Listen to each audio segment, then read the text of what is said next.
A partir de este momento, Radio Mundo propone La Hora Global. Desde el Paralelo 35, un enfoque sobre los entretelones de la actualidad internacional. Conducción, Gustavo Calvo. Participan Leo Harari y Ricardo Barbosa. La Hora Global, otra forma de analizar el nuevo desorden mundial.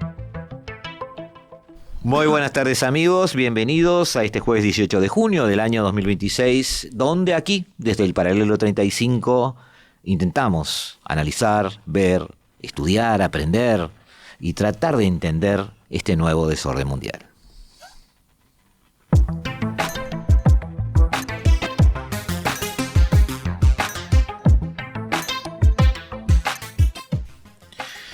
Y vamos adelante hoy en este nuevo capítulo de esto que hemos llamado La Hora Global a tratar de, en particular, tratar de centrarnos en un tema específico. Vamos igual a hacer algunas menciones a otras cosas colaterales. Por supuesto, lo primero que hay que hacer es agradecer a Oscar Romero porque está allí haciendo posible el audio, que esto salga como debe salir. Y Lucía Aljas, que por supuesto nos está acompañando ahora desde video. Y bueno, intentaremos que esto salga como ustedes se merecen que salga. Bienvenido a esta tarde de Radio Mundo, en los estudios de Radio Mundo, a Ricardo Barbosa. Buenas tardes. ¿Cómo estás, Ricardo? Saludos para Oscar, saludos para Lucía. Pedir disculpas, el jueves pasado me agarré una gripe que quedé pegado a la cama, pero hubo un buen programa que lo escuché con el invitado desde México. También vamos a arrancar ya con las misceláneas. Quiero agradecer al Centro Cultural La Azotea de Edo, que el viernes 5 estuve por allá, estuvo lleno, pasamos bárbaro, pero aparte lo interesante fue que me plantearon una temática que, como a veces digo, uno a veces no se da cuenta y las deja pasar, si la tecnología estaba cambiando la geopolítica. Bueno, sí. Lo pueden encontrar tanto en YouTube por el Círculo Cultural de la Azotea de Edo, o en el canal mío que tengo, Ricardo Jorge Barbosa Sass, que también terminamos con la facultad el curso semestral de Estados Unidos América Latina en una relación simétrica. Está todo el curso subido ahí porque lo damos por Zoom, o sea, la idea es difundir educación. Muy bien. Algunos videos, algunas cositas más. Me sorprende gratamente eso. Sí, están las herramientas. Entonces, me gusta mucho lo que acabas de decir y de hacer. Para el próximo semestre lo que vamos a subir todo completo va a ser el curso de Teoría 2, que es realismo. No podemos subir el de la opcional de geopolítica porque la damos presencial. Agradecer a toda la gente. Estábamos hablando antes de empezar esto, lamentar la muerte de otro académico uruguayo, el profesor Arbuet. Sí, que estuvo aquí, estuvimos entrevistándolo. Con 90 y ¿cuántos años tenía? 93, 94. Sí, una lucidez increíble. Yo quería separar hoy algún video para pasarlo y recordarlo, digo, pero no nos doy el tiempo, pido disculpas, de repente sí los ponemos en los canales de YouTube. Recomiendo el último libro de él, que lo tengo firmado por él, que es El Derecho Internacional y la Guerra de Ucrania. Exacto, él vino justamente a comentar eso. Muy buen libro. Tengo un gran recuerdo, pero no voy a hablar mucho, yo prefiero que tú lo menciones porque es una persona que generacionalmente, supongo que tú le debes mucho. Yo ya no lo tuve como profesor, pero para mí es una referencia desde lo que escribe, desde lo que hizo, desde lo que divulgó. Si uno tuviera que decir lo que es y sacarle títulos de encima, yo quisiera ponerle solo 3 títulos que fueron los importantes para él. Fue un gran docente, sí. Fue un gran investigador, sí. Y fue un gran divulgador. ¿Qué es lo que él quería hacer? Esas 3 cosas. Y tuvo la fortuna de ser la camada siguiente de grandes catedráticos que tuvo el Uruguay a nivel internacional, como Jiménez de Aréchaga. Trabajó con la gente que estuvo en la comisión para el nacimiento del Estado de Israel y de Palestina. O sea, escucharlo en las charlas, en esas cosas cotidianas, era... Pero aparte la lucidez que tenía, a mí me tocó, que era coordinador de la carrera, yo era dirigente estudiantil, así que tuvimos algunas discusiones para lograr cosas, pero pero sin duda se fue uno de los grandes referentes de la Facultad de Derecho, que sin duda espero que su velatorio sea en esa casa de estudios que lo cobijó durante más de 70 años como docente. Está bien. Porque siempre el chiste era que él le había dado clase a Valle. Claro, sí, está bien. Entonces, ya eso marcaba todo un mensaje. Todo un mensaje. Había sido profesor del presidente Valle. Está bien. Bien. Nuestro saludo a quienes sean a los deudos, que sean a sus su afectos, por supuesto, y que sepan sus afectos, como les llamo yo, que bueno, que él donde estuvo dejó improntas, sí. Y donde estuvo dejó algo que recordar de parte de todos nosotros. Yo estoy mucho más alejado que Ricardo de él, obviamente, pero me parecía de orden y ineludible desde mi punto de vista mencionar eso hoy. Otra cosa que tenemos que mencionar al pasar, Ricardo, pero además va a servir de introito a lo nuestro hoy, es este armisticio que se ha firmado en Versalles. Se ha firmado electrónicamente en Versalles, no presencialmente. Uno diría, ya no respetan nada. No, está bien. Pero te dije el título, que es el armisticio, porque en realidad está mal, no es un armisticio. No, es un memorándum de entendimiento. Y eso hay que precisarlo. El MOU famoso. Exactamente. Esto simplemente es un acuerdo para entender qué es lo que se puede hacer de inmediato y los plazos que se tienen para resolver los temas de fondo. Punto, nada más. Podríamos estar, como están un montón, hablando horas y horas, pero vamos a la esencia. Bien básico, que lo estábamos hablando antes de empezar el programa, y para los que les gusta el camping y les gusta los juegos de mesa, que no son electrónicos, con los viejos daditos, el War, el primer War, el que uno tenía sus países y tenía su misión. Cuando vos tenías tu objetivo y lo que hacías normalmente era juntar elementos, juntar ejércitos, juntar, para llegado en un momento lanzarte a conquistar. Y ahí en el ámbito militar eso se llama el tempo. ¿Qué quiere decir el tempo? Quiere decir el impulso. Vos llevas un impulso para poder lograr un objetivo. Y en este conflicto que hubo, si bien hubo un impulso, porque nadie puede pensar que lo que sucedió después del 7 de octubre, todos los ataques que realiza el Estado de Israel, Hezbollah, Hamas, rebeldes hutíes, después Irán, no estaban preprogramados desde hace un tiempo. Y la esencia de todo esto, que lo hemos hablado un montón de veces, la guerra es un choque de voluntades. Entonces, siempre es así. Siempre es así. Entonces, la pregunta sencilla: ¿cambió la voluntad de alguno de los participantes? No, para nada. El gobierno de Irán sigue pensando que el Estado de Israel no tiene que existir. El Estado de Israel sigue pensando que tiene que existir. Y ninguno de los dos puede neutralizar al otro. Israel necesita a Estados Unidos para lanzarse en ese tempo que, como yo te decía, es como estar en la playa y que la ola parece que te va a llegar a los pies. Fíjate pero no llega. Qué cosa curiosa. Estás analizando Irán, Israel, pero Israel no firmó nada. No está presente acá. No está presente. Y sin embargo, para vos es un análisis central. Estoy de acuerdo con eso. Pero esto también demuestra todas esas cosas. De repente hacemos, yo ya te decía, un video, amigos, y les hacemos llegar un video de análisis de este acuerdo, o como se llame, este memorándum de entendimiento, solamente para analizar, pero teniendo en cuenta que, primero, fue firmado en Versalles, fue firmado fuera de la reunión del G7, fue firmado además con una ventana de 60 días para discutirlo de fondo, por lo tanto no está nada resuelto. El punto 14, además, hace referencia a que todo esto tiene que ser refrendado por el Consejo de Seguridad de Naciones Unidas. Por lo tanto, hay otros dos países que tampoco estuvieron acá que tienen que ver, que están sentados allí, que son China y Rusia.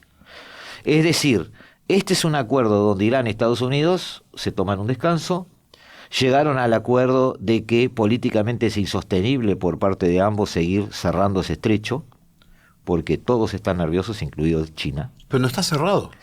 Bueno, oficialmente. Está bien lo que decís, pero llegaron a un acuerdo de que eso es una señal que ambos pueden dar. Y punto. Es decir, no hay más, Ricardo. Clausewitz, en 1831, en su libro La guerra, decía: la guerra es la continuación de la política por otros medios. La política refleja intereses. La voluntad no cambió. No. Los intereses están. Se toman decisiones políticas.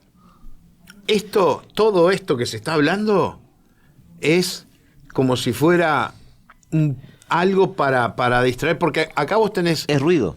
Tres actores principales. 2 democráticos y 1 no democrático. Donde el no democrático, con decir que no lo vencieron, considera que ganó. Y después tenés 2 donde uno tiene las elecciones ahora nomás, que es el Estado de Israel, y donde muchos no están satisfechos por esta solución, o sea que capaz que le va a ir mal en las elecciones. Y que no firmó nada. Y el otro, que tiene la presión económica y la tiene que solucionar aunque sea por 60 días. Y después vemos. O sea, a lo que yo voy es que para la vidriera está todo esto. Pero ayer Hezbollah mató a 2 soldados israelíes y hirió a 5. Y recibió además fuego. Y dentro de 20 días, Hamás teóricamente tendría que entregar su armamento. Y no lo va a entregar. Entonces, el tema es que da para hablar mucho. Por eso lo quiero. Porque uno de los principales actores tiene un problema de incontinencia verbal. Eso es cierto. Y tiene el problema de incontinencia verbal sumado a un colectivo de la memoria de corto plazo no existe. Claro. Entonces puede decir una barbaridad hoy y mañana contrarrestarla de otra manera.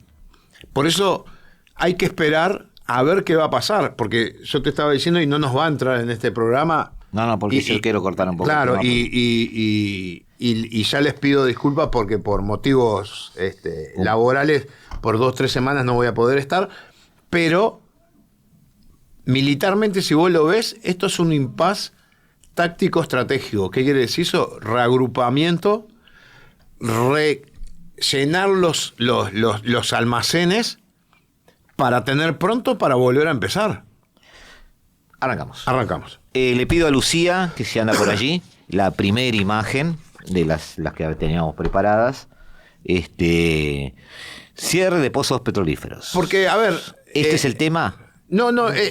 Son, vamos a decir, esos temas que no se habla porque de repente no dan mucha publicidad. Pero una de las situaciones técnicas que está atrás es que si vos cerrás un pozo petrolero, después te lleva meses abrirlo. Exacto. Pero no solo porque no es solo un agujero en la tierra, porque ese agujero que está abajo se empieza a contaminar de agua, de sedimentos. El equipamiento que vos tenías para sacar determinado caudal, de repente no funciona de la misma manera. No tenés la misma presión que tenías antes cuando lo vas a reabrir. Pero aparte, a los que vos le vendías, capaz que ya le empezaron a comprar a otro. Entonces perdiste mercados. Bueno, es una apuesta de Washington, ¿no? Eso que acabas de decir es una apuesta. Claro, pero yo lo veo por el lado de Irán. ¿Por qué termina aceptando esto? Porque en parte también va en contra de su prédica. Porque hay una realidad que es más fuerte. En los primeros días de combate se hablaba que el 50% del PBI de Irán había sido destruido. Después hubo una tanda de 4.000, 5.000 ataques más. Entonces, ¿a qué voy? Vos podés decir un montón de cosas, usar las redes, mentir, todo lo que se te ocurra. Pero la realidad es más fuerte. Tenés problema de inflación, tenés problema de desempleo, tenés problema de que tenés que pagarle los sueldos a la gente. O sea, también paralelo a esto, porque trascendió poco, pero el New York Times publicaba que los países del Golfo a 100 chiitas los detuvieron por traición. Y el delito de traición, lo más seguro, es la muerte. también hubo grandes redadas en los países del Golfo durante este periodo de lo que serían los cambistas, porque al Irán estar embargado, el dinero que obtenía lo tenía que volcar al mercado negro de cambistas para blanquearlo para poder obtener capitales. Eso estaba parado. Pero otra de las cosas que a nosotros nos va a interesar, porque de repente lo vamos a ver en el verano, y basado en un informe de TD Economics de Anush Arif, publicado en mayo 11, habla de ese estrecho de Hormuz con todos los problemas que tiene y la disrupción en otras áreas que acá la hemos mencionado. Porque el estrecho de Hormuz mantiene un programa mundial de alimentos. Cosa que casi no se habla. No se habla en realidad. No se habla. Entonces, pero hay números sobre eso, además. Sí, hay números. Es algo que está monitoreado, pero tenés razón, no lo he escuchado de nadie. Se calcula que 1,5 millones de personas solo en Siria se van a ver afectadas porque los barcos de petróleo son los que venden más en los titulares. Pero hay barcos de fertilizantes, de muchos fertilizantes. Entonces, el Programa Mundial de Alimentos redujo a la mitad la ayuda alimentaria, por ejemplo, en Siria, debido a todos estos problemas. Y todos estos problemas, lo que va a traer como consecuencia, la gente que trabaja en el agro sabe que los ciclos de la naturaleza no se pueden alterar. No. Que cuando es la época de siembra, es la época de siembra. Cuando es la época de preparar las tierras, es la época de preparar las tierras. Y si no se preparan las tierras en ese momento, no hay una segunda opción. Y lo que va a provocar es que toda una serie de producciones, que ahora vamos a ver algunos ítems, no van a producir las cantidades que producían. Y la pregunta es, ¿otros países van a poder sustituir? Y los que peinamos canas, ¿te acordás cuando fue el embargo en las Olimpiadas en la Unión Soviética? Sí, sí. ¿Quién suplantó la venta de cereales para la Unión Soviética en esa época? Argentina. Con gobierno militar. Con gobierno militar. O sea, la ideología para el costado, los intereses primero. Amigos, los dejamos por un minutito, vamos a un pequeño corte y volvemos aquí en el Paralelo 35, aquí en La Hora Global, aquí en el 1170M de vuestro dial, aquí en Radio Mundo. La Hora Global. Una mirada al nuevo desorden mundial.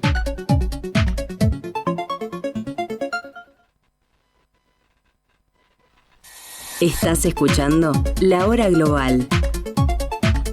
60 minutos para analizar el nuevo desorden mundial. Seguimos, amigos, en este jueves 18 de junio del año 2026. Seguimos en La Hora Global.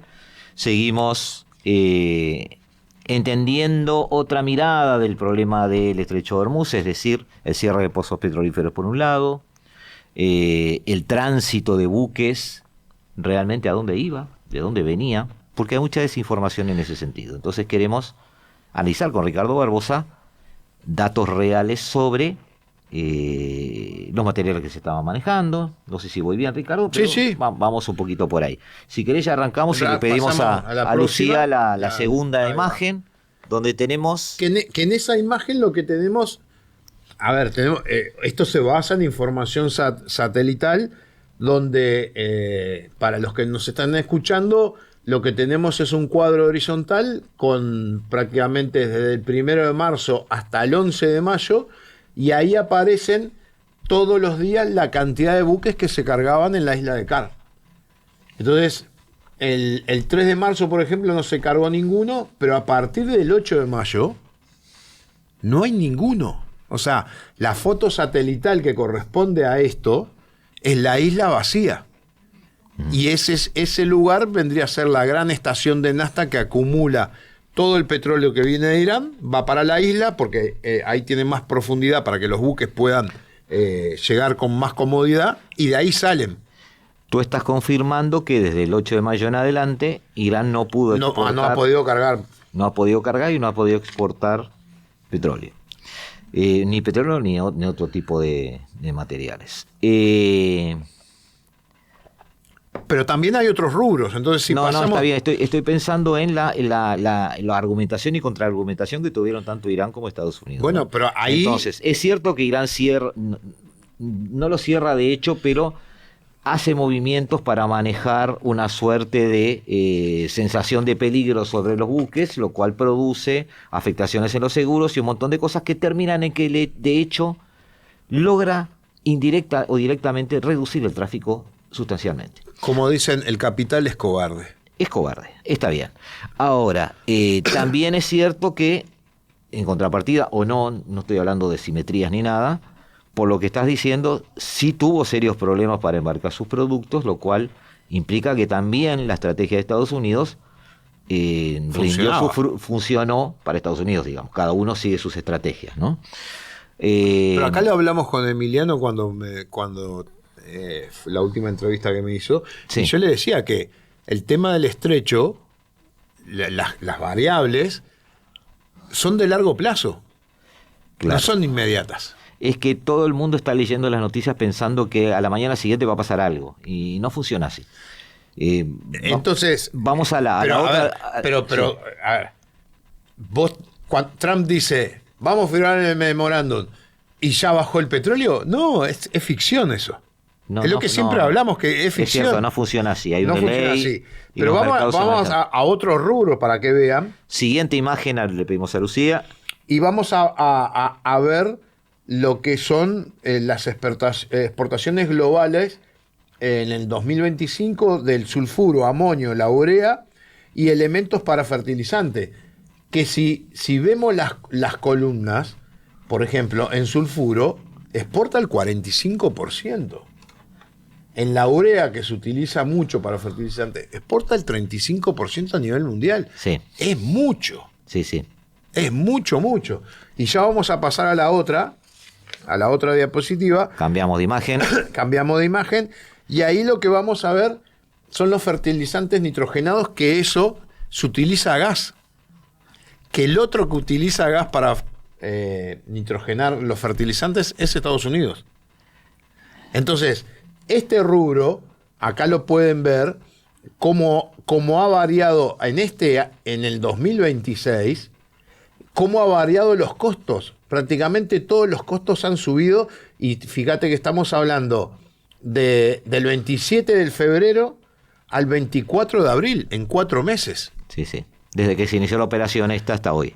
Entonces, entonces la otra semana. Vos tenías dos opciones. O comprabas muy caro, que muchos no pueden comprar. Sí. O no comprabas, porque no podían exportar. Y esto es como estar avanzando en una bicicleta que la rueda tiene que seguir rodando. Si vos trancás la rueda, trancás todo. Y acá la falta de fertilizante lo que está haciendo es trancando todo. Y vamos a la próxima diapositiva, que ahí lo vamos a ver más en concreto, en determinados países que prácticamente lo que tienen, la dependencia concentrada a partir del año 24, a ver si podemos pasar a la otra. Sería las 6, a ver si estamos de acuerdo. No. Esa, exactamente. Perdón, la tenía acá al costado. Gracias. Gracias, Lucía. Gracias, Lucía. Nos distraemos a veces, Sí. amigos, pido disculpas. Y acá lo que ves, los principales países donde prácticamente, por ejemplo, Sri Lanka obtiene el 80%, porque está ahí al lado. Claro. Pero vamos abajo, Zambia. Zambia lleva casi el 50%. Zambia, Turquía, Australia, India, Tailandia, Sudáfrica, Malawi y Sri Lanka. ¿Cuántos millones de personas dependen de eso? Muchísimas. Está México y está Brasil, que llegan casi al 40%. Estados Unidos casi el 35% y Sur Corea el 25%. Ahora, ¿qué va a pasar con todos estos países que no obtienen la cuota de fertilizantes necesario para lograr las producciones en la mejor medida para exportar? Pero que ya no obtuvieron. Que ya no obtuvieron, es cierto. Ya no lo obtuvieron. Ya no lo tuvieron. O sea, esto ya es algo que lo vamos a ver, pero en geopolítica nada sucede en tiempo real. Todo tiene un delay. O sea, esto ya sabemos que no eso lo tienen. No se proveyó. El ejemplo más cercano que tenemos de algo similar a esto fue el embargo de trigo de Ucrania. Toda África, que dependía prácticamente un 80% del trigo ucraniano. Sí, o ruso en aquel momento, entre los dos. Bueno, los dos eran... Los dos proveían, pero empezaron a haber problemas de hambrunas cuando a los 6 meses siguientes. Obligó a Putin a hacer una reunión en Moscú. ¿Te acordás? Con todos los líderes africanos. Y hubo un acuerdo de permiso de exportación para Ucrania que lo gestionó Turquía. Y Turquía permitió el pasaje de los barcos, tanto rusos como ucranianos, con trigo, porque recordemos que tanto Ucrania como Rusia están en el top 5 de los exportadores de trigo a nivel global. Claro, el agravante de esto es que en el caso de Ucrania era conseguir la semilla. En este caso era que no van a hacer la semilla. Ese es el gran problema, que de repente dentro de 6 meses ni siquiera es titular, será un titular de 2 líneas y a otra cosa. Entonces, pasamos a la próxima, y ahí en la próxima diapositiva nosotros lo que estamos viendo es ya las pérdidas que están ocurriendo en 4 tipos de cereales, que es el maíz, como dicen las habichuelas, el arroz y ¿cuál es el? Arroz, habichuelas, maíz y creo que trigo. Entonces, las columnas lo que están dando es que ya hay porcentajes de pérdida, ya se calculan más porcentajes de pérdida, y eso va a implicar que la cosecha 2025-2026 no va a lograr completar los stocks que mundialmente se manejan, no solo para la producción, sino para el abastecimiento, sino para todos los planes de ayuda alimentaria que hay a nivel mundial.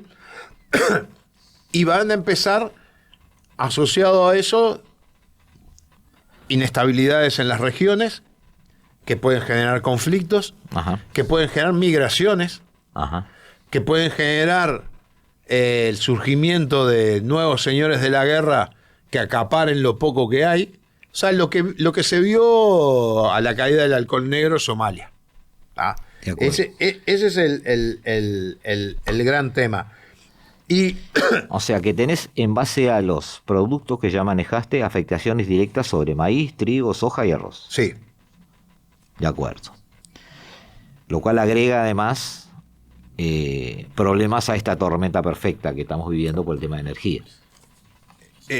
por eso quise traer todos estos datos, porque si bien en las primeras líneas todo el mundo habla gas, petróleo, y no sale de ese rubro, hay una serie de otros rubros. A ver, el gas, no solo como tema gas, sino que el gas que se exporta es el gas que se utiliza para cortar los microchips. Sí.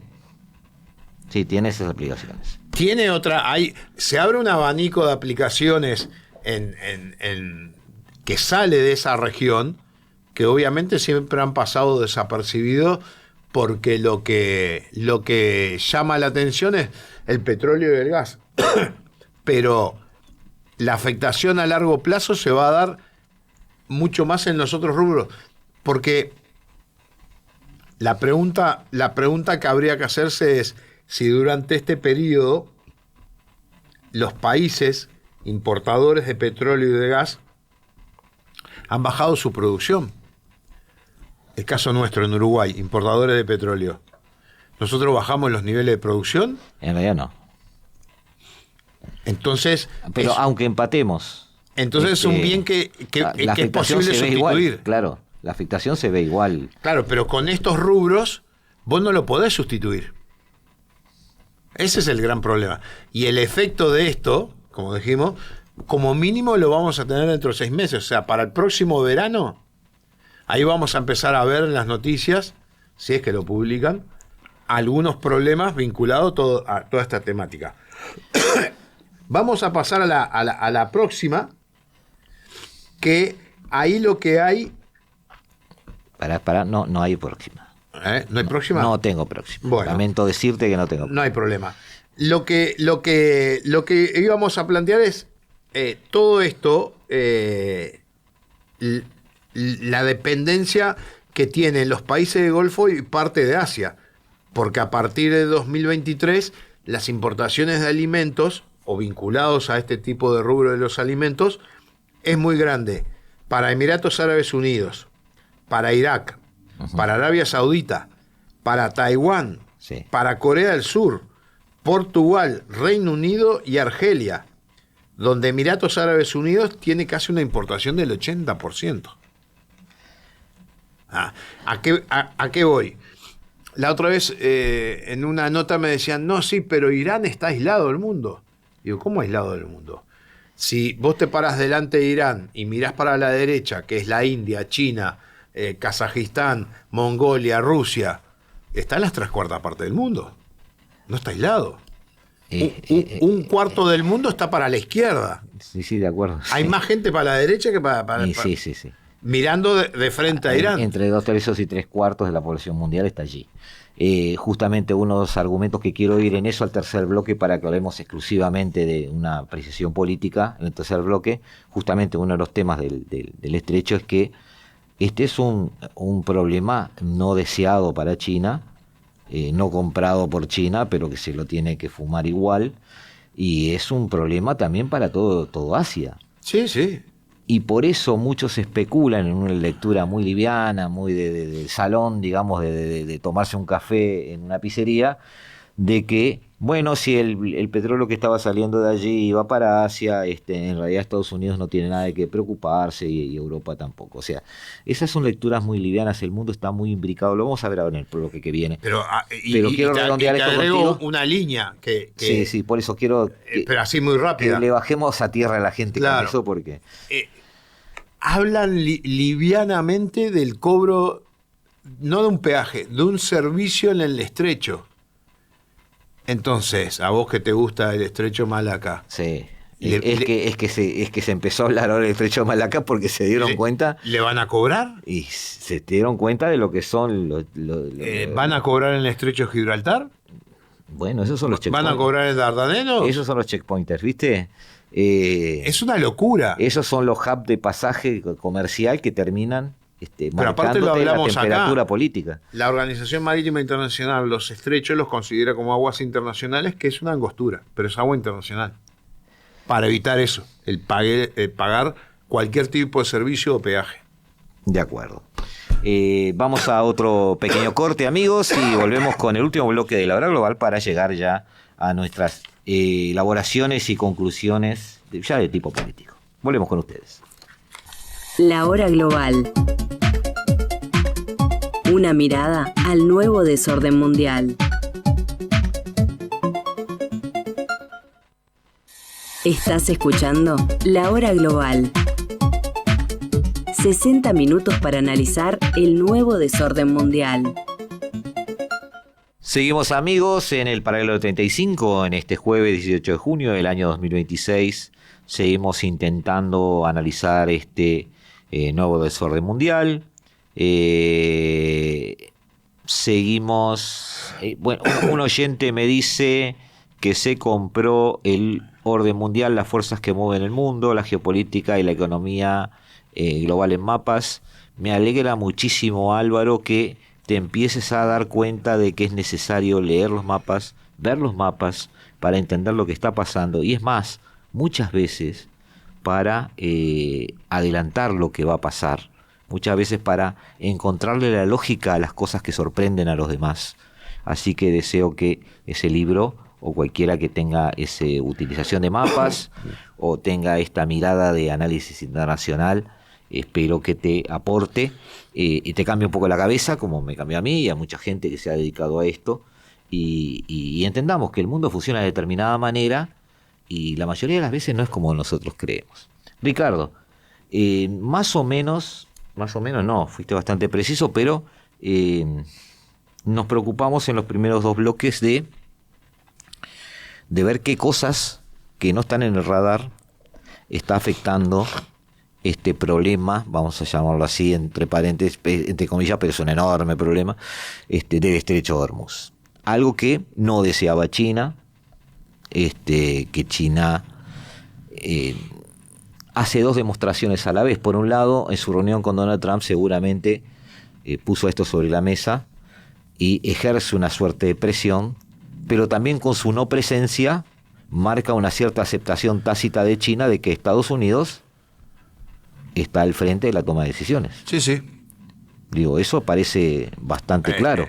A ver. Como pasó con Venezuela o con Cuba. Claro. Quería meter un poquito el cuchillo. Claro, pero a ver, pero rapidito.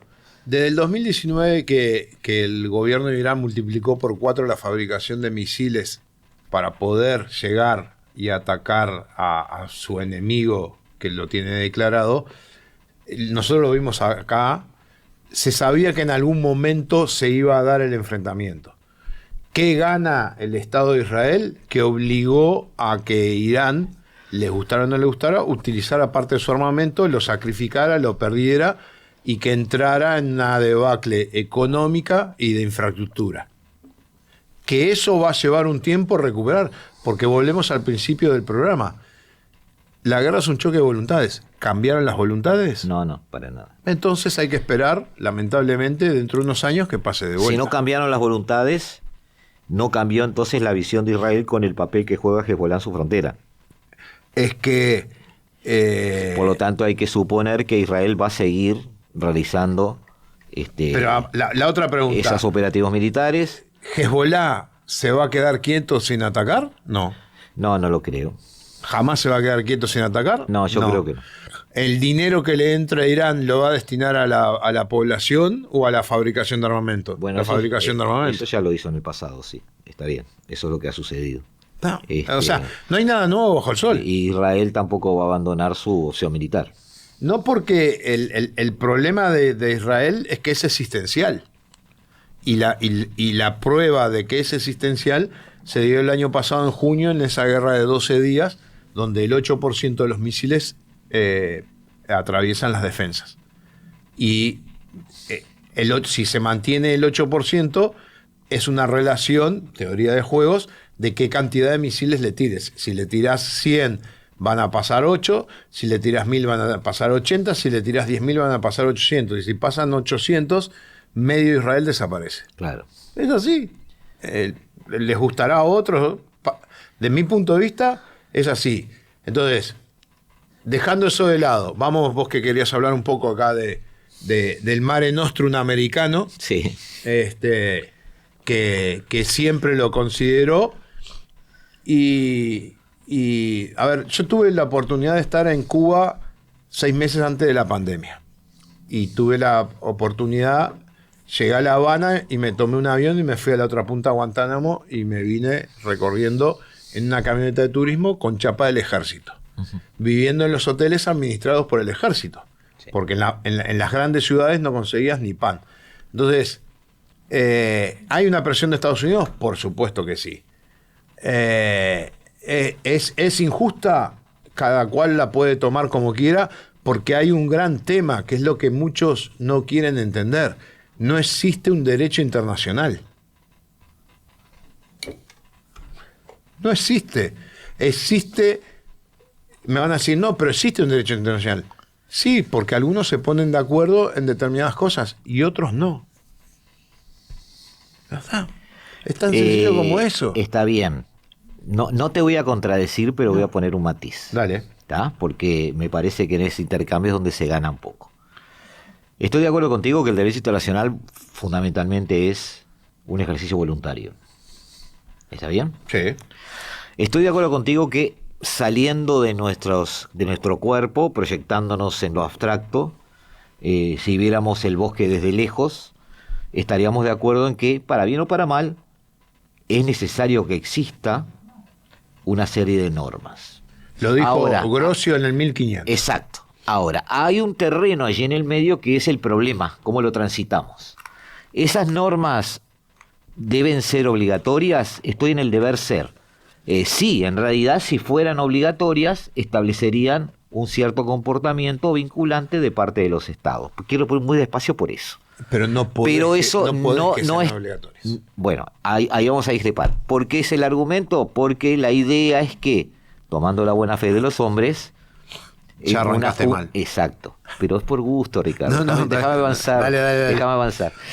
Tomando la buena fe de los hombres, ese cuerpo de normas permitiría que la sociedad, sometida a normas establecidas, no pudiera tener eco cuando recurra a la violencia.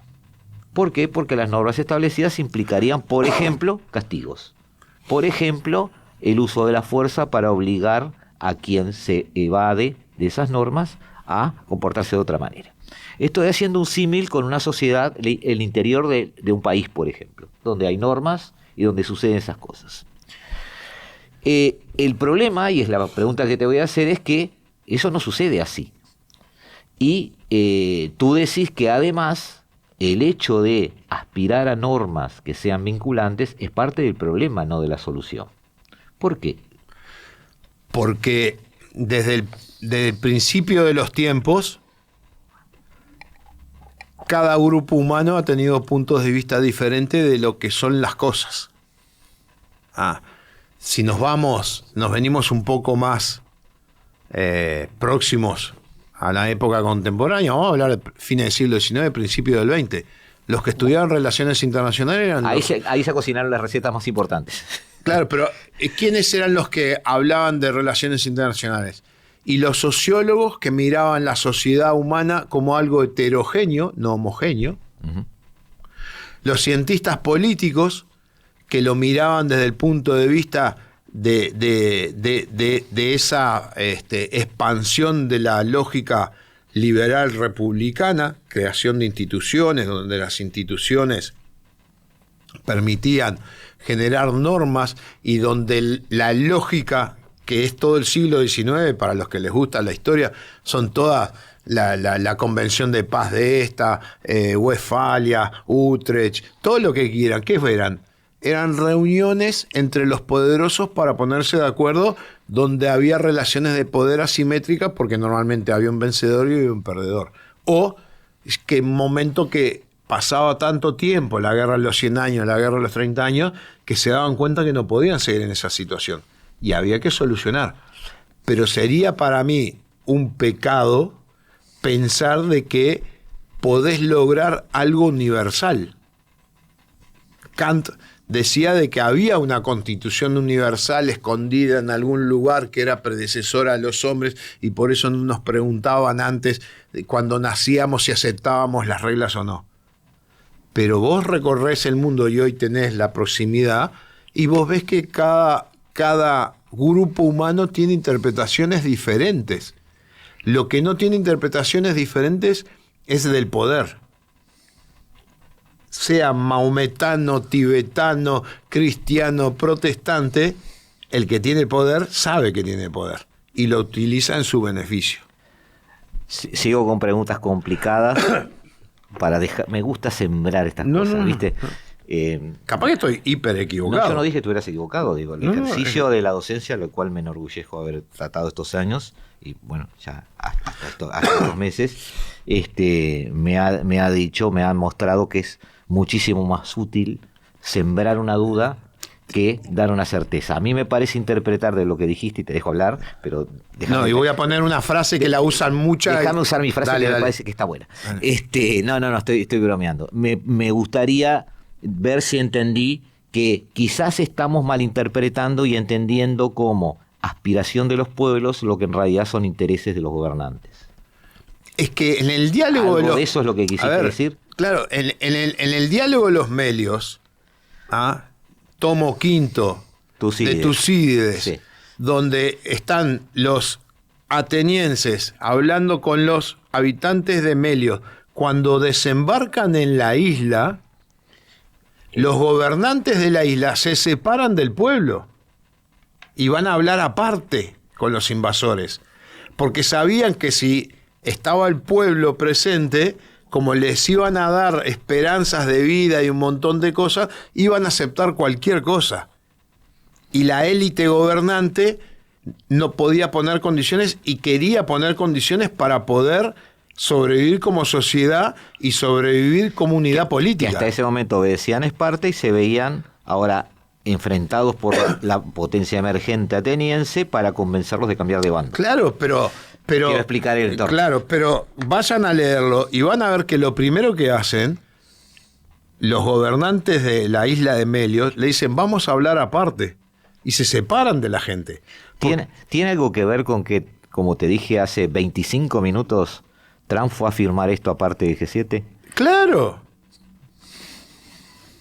Porque si no me van a llenar la cabeza los otros con un montón de cosas que no me interesan. Yo quiero firmar y salir en la foto firmando. Punto. Y voy a armar un poco de polémica. La frase de un expresidente fallecido que decía, lo político por arriba de lo jurídico, no se puede aplicar ni adentro de un Estado ni afuera de un Estado. ¿Por qué no se puede aplicar adentro de un Estado? Porque lo que regula la sociedad es lo jurídico.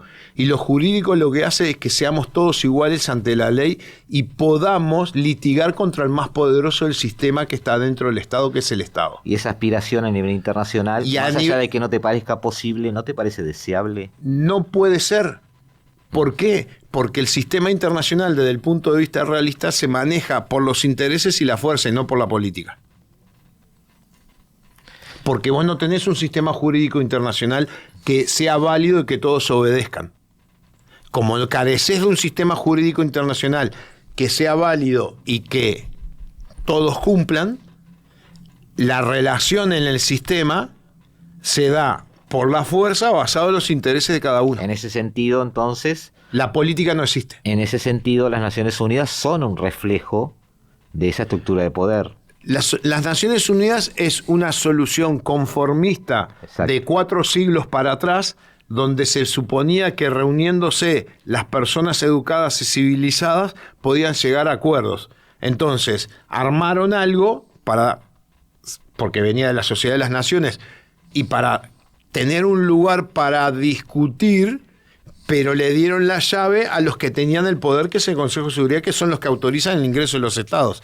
Y después todo el resto de los estados que entraron dijeron, no me cuesta nada, estoy adentro y capaz que ejerzo influencia. Por eso la Asamblea General hoy tiene 1/3 de países musulmanes que votan y ponen a Irán como vicepresidente de la Comisión de Derechos Humanos. Ok, se entendió.